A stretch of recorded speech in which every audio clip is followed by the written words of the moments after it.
All right, guys. Brake booster, master cylinder in. Let's turn that on. Yeah. Just kind of left it loose for right now.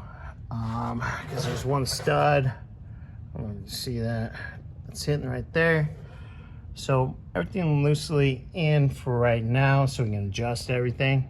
So I can show Bobby, and so we can adjust things. Make sure in the right places. Rod's up in there. I'm gonna leave it out for right now. I gotta get a cotter pin for that. A washer and cotter pin, which I have the cotter pins right over there. Let's see what else needs to be done. We got a new exhaust donut coming.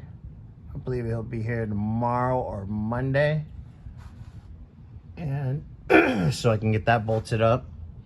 So everything almost down here is completely done. I already showed you guys the drive shaft all in.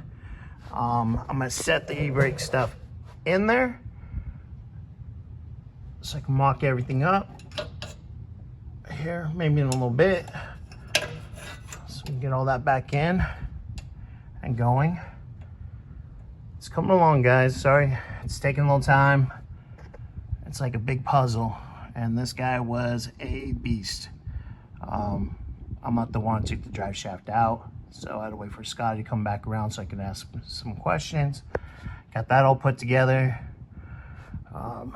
Yeah.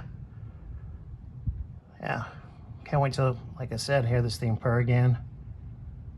And so I'm gonna get a few more things done here, and I'll get you guys another update. All right, later. All right, guys. Well, I got the e-brake all hooked up all the way to there. Washer and cotter pin. Same right there. Like I said, I'm leaving the brake stuff kind of loose, except for the e-brake. E-brake's easy, but this stuff, I did talk to Bobby, so I'm gonna wait until Monday to put the brake lines all in. So that way we can make sure everything fits correctly, everything's sitting correctly, and go from there.